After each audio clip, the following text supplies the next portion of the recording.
Thank you very much. Thank you for inviting me to talk to you all here today and to share our research findings. I'm going to be presenting the results from a study led by Professor Susan Glombok. There is a team of researchers that have worked on this study since it began over 10 years ago, and I've been involved in it from the beginning.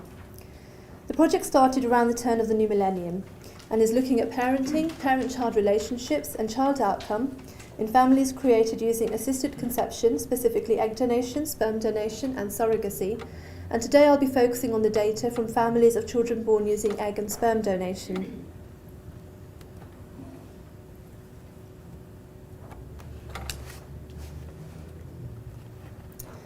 So over the years, we have published the findings that I'm presenting today as journal articles, and here are a few of them. Further details of what I'll be talking about today can be found in these publications, and there are more publications available on the Centre for Family Research's website. I just want to begin by giving a very brief summary of how gamete donation works in the UK. At the time we recruited participants to the study, anonymous sperm donation was available from clinics. You could use known donors, for example family members or friends, but the vast majority of couples were using anonymous donors. It wasn't until 2004 that the law to remove donor anonymity came into force.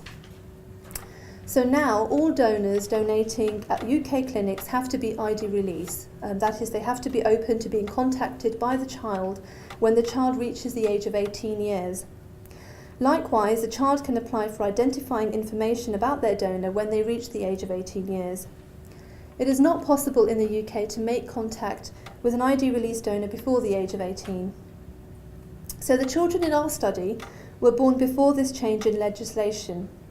These children can, however, join a registry run by the Human Fertilisation and Embryology Authority, which is open to children born after 1st of August 1991, the date that the HFEA came into force. But again, the children have to be aged over 18 to join, and will only be able to obtain their information about their donor's identity if the donor has re-registered as being identifiable.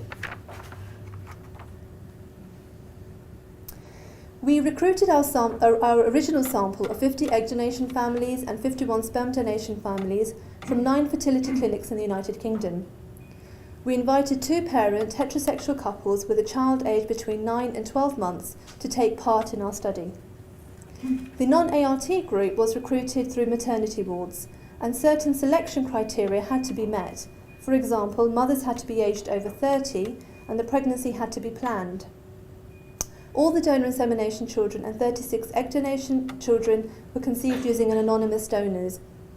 Families were visited at 5 time points when the child was aged 1, 2, 3, 7, and then most recently at the age of 10. At all ages, families were visited at home, and tape-recorded interviews were carried out with the parents to assess quality of parenting and parent-child relationships. And a subsection of the interview focused on the experiences of gamete donation. Parents were also asked to complete questionnaires.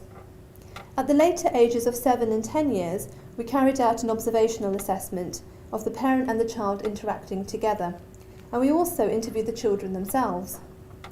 We also asked the child's teacher to complete the Strengths and Difficulties questionnaire, which is an assessment of the child's psychological well-being.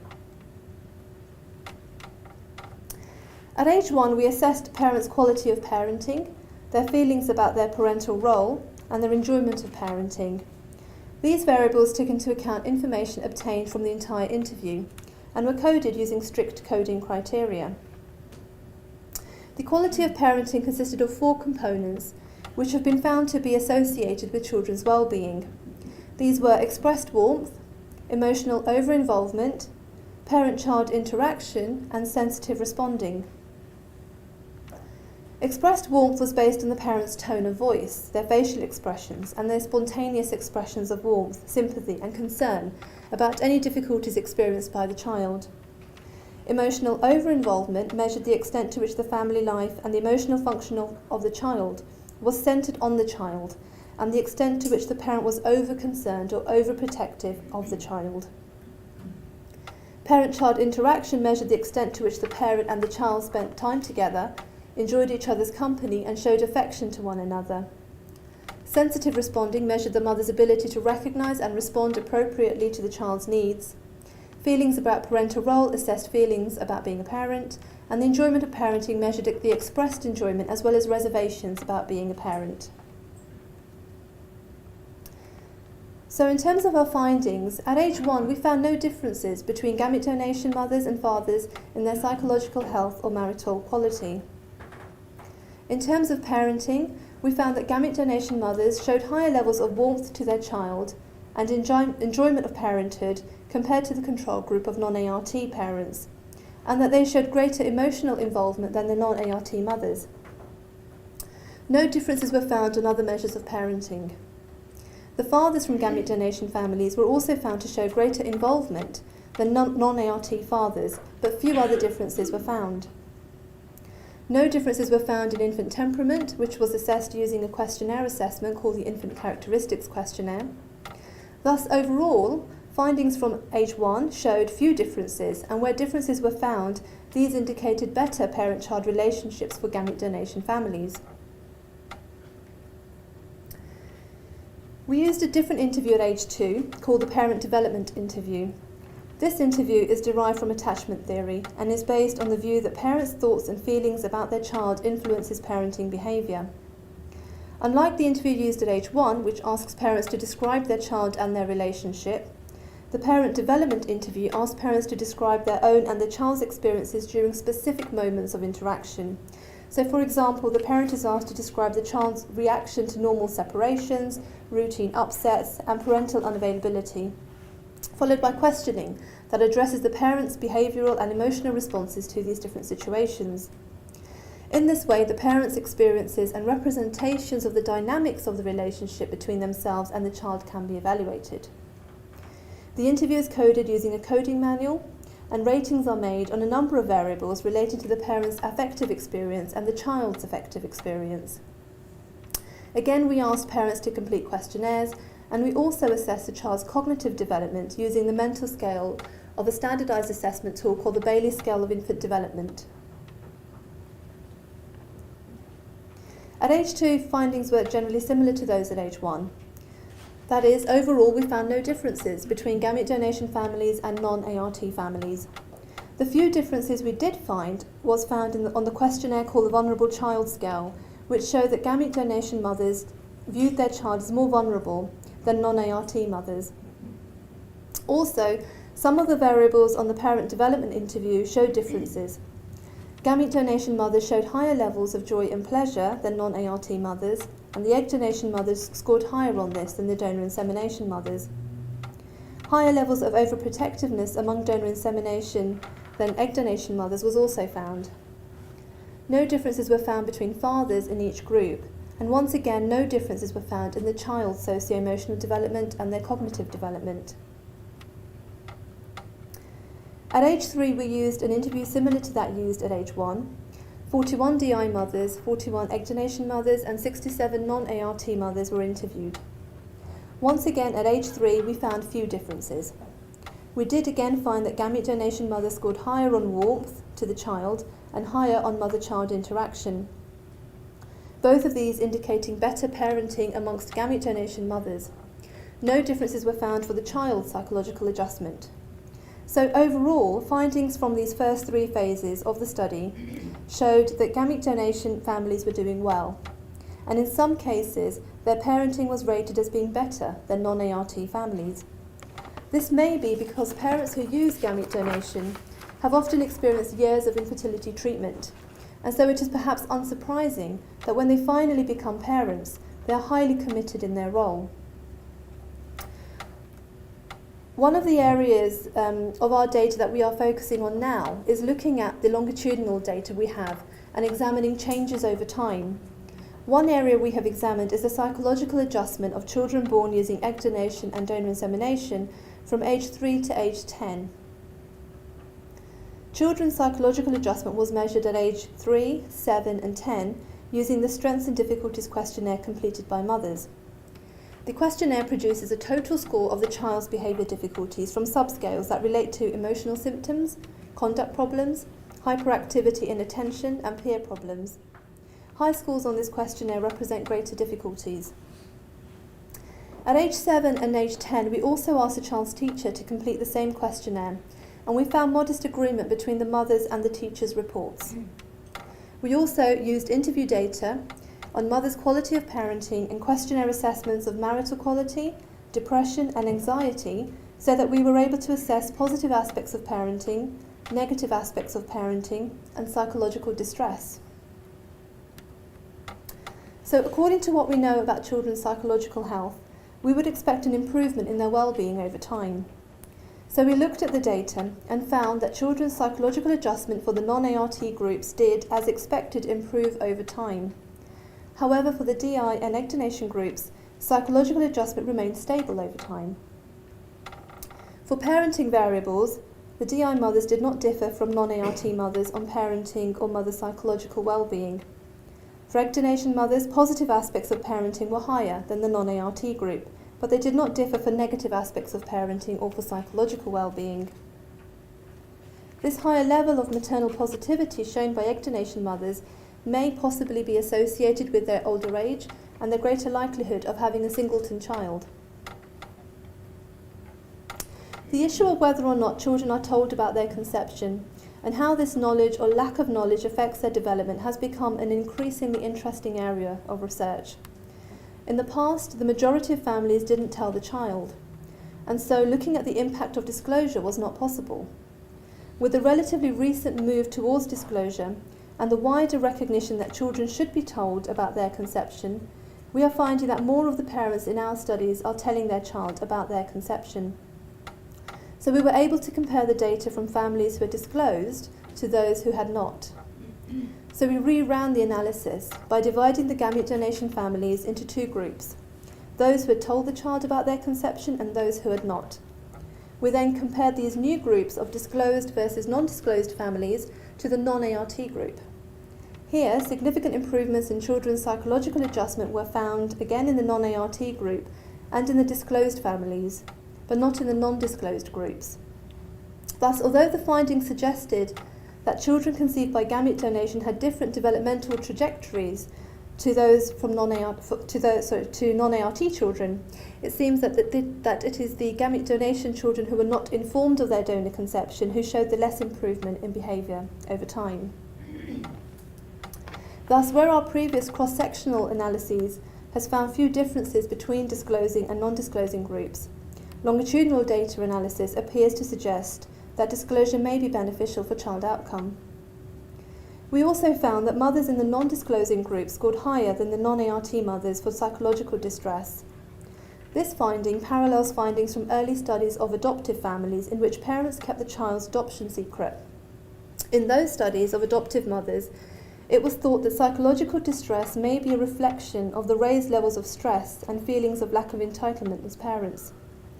Keeping secrets has been shown in other research to involve considerable cognitive and behavioural effort, often causing preoccupation with the secret, which could produce psychological distress.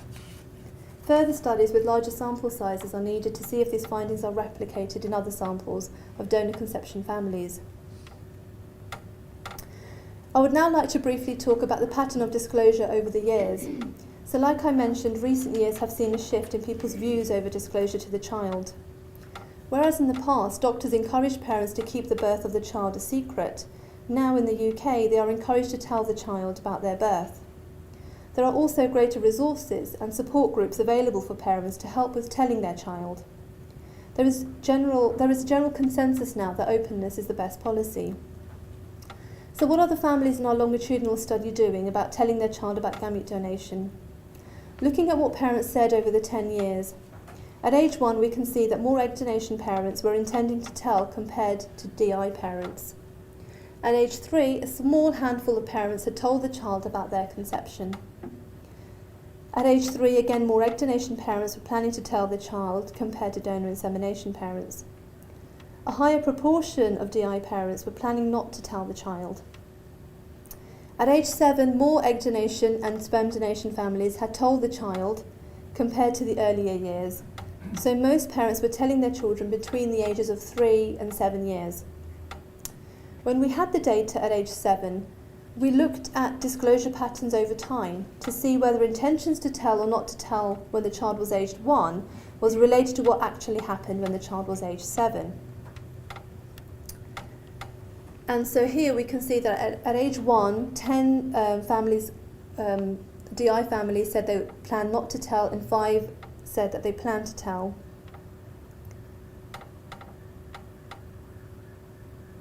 And this generally remained the same for most of them at age 7. Only 1 DI family had gone on to tell the child, and 1 DI family and 1 egg donation family was undecided at age 7. For families who were uncertain when seen at age 1, about half of DI families had decided not to tell, with the remainder still being undecided. For egg donation, for egg donation families, the outcomes at age 7 were more varied. Of those parents who were undecided at age 1, 2 had gone on to tell the child, 1 was planning to tell, 1 had decided against telling, and 3 remained uncertain. For families who had planned to tell when seen at age 1, over half had told the child by the age of 7, and most of the others were still planning to tell the child. Only 1 DI family had said they were no longer going to tell the child. So, on the whole, parents' intentions to tell the child remained relatively stable over the years. The undecided group were the most likely to change their minds about telling by age 7, but different patterns were observed for DI parents and egg donation parents, with more donor insemination parents deciding not to tell. The other aspect we were interested in was parents' agreement about whether or not to tell. We usually carry out separate interviews with the fathers and the mothers, and we examined if the responses they gave to the question of whether or not they will tell the child was the same. We found a few instances where different answers were given by mothers and fathers. Discrepancies between parents occurred most often when one parent was coded as being uncertain. Sometimes they would be uncertain because they knew that they didn't agree with their partner's decision on whether or not to tell. So, for example, one egg donation mother said, "I would be more likely to talk to the child, maybe not now but in a couple of years' time, and talk it through with him. But I don't think my husband wants to do that. He doesn't want him to know anything. But I don't know, I'd have to ask my husband. I think we have a lot of talking to do about it." We also found cases of partial disclosure to the child, where the parent reports having told the child, but where further questioning by the interviewer reveals that although they may have told their child about IVF, they hadn't mentioned using donor gametes. For example, "Well, we've told him that he's an IVF baby, but we weren't telling him what the problem was. We'll only tell him that if the time arose to tell." Often reasons for not telling about donor gametes was because parents felt the child was too young. But even with other aspects of disclosure, we found parents disclosing partial information only. So, for example, telling their friends that they had IVF or fertility treatment and not mentioning gamete donation. Or in one instance, a mother had told her child about egg donation but had not disclosed that the donor was someone she and the child knew. And the reason she gave for this is because the donor had wished to remain anonymous. At ages 7 and ages 10, we interviewed the children themselves about how they felt about being donor conceived. We found that at age 7, children showed little understanding of their donor conception, but by age 10 years, children were able to talk more coherently about the birth. So, for example, she had the eggs put into her, and then my dad's sperm mixed it up, and then I got created, and then she said about all the particles and stuff that run about and make stuff. And another child says, "My dad couldn't really make the seed, so had a seed from a special man who gave one up." Of those children who talked about their donor conception, most had neutral feelings or described their donor conception in a positive way. For example, "I'm fine, I don't feel any differently, I'm just carrying on with my life.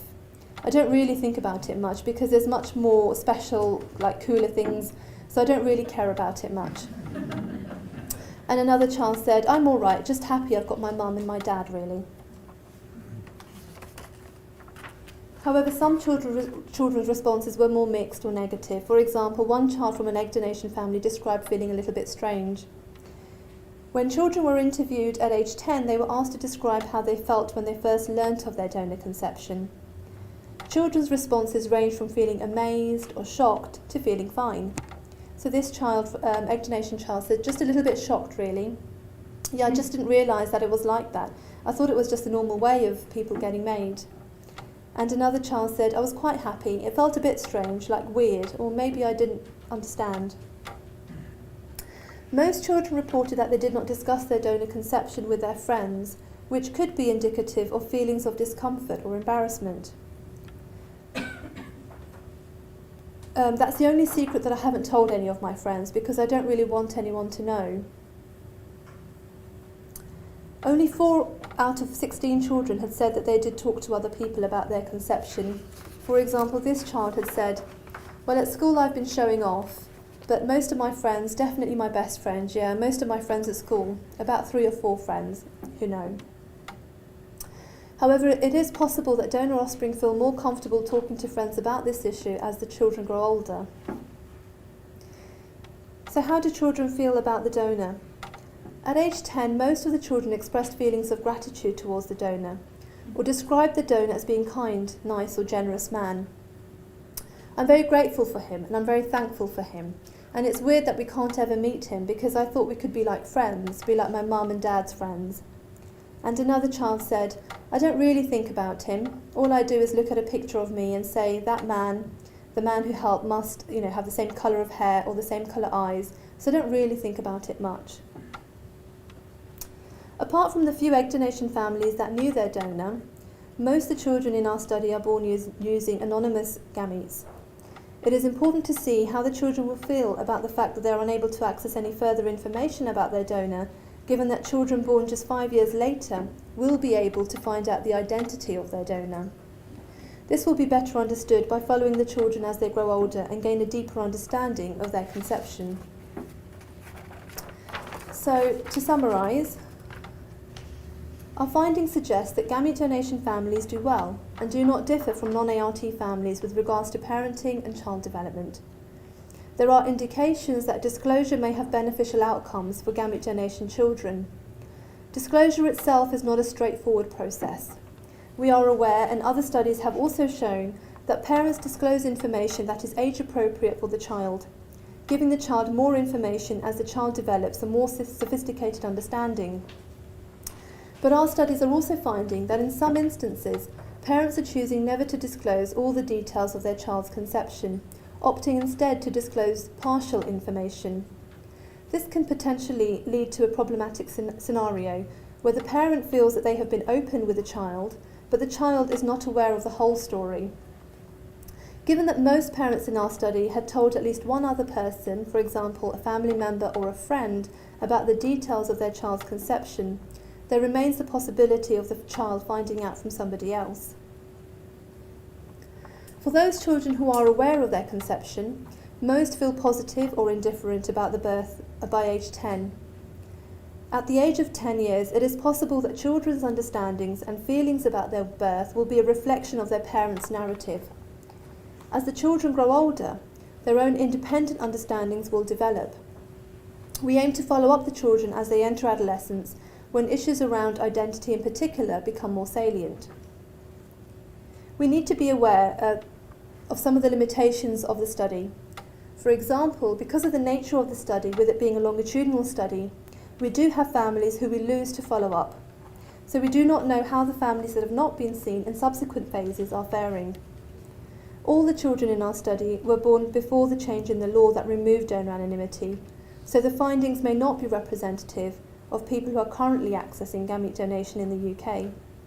Nevertheless, the study is the only longitudinal study to be following families that have used gamete donation to have a child, and the findings show that overall, family relationships and children's well-being up to the age of 10 years is not negatively impacted by this route to parenthood.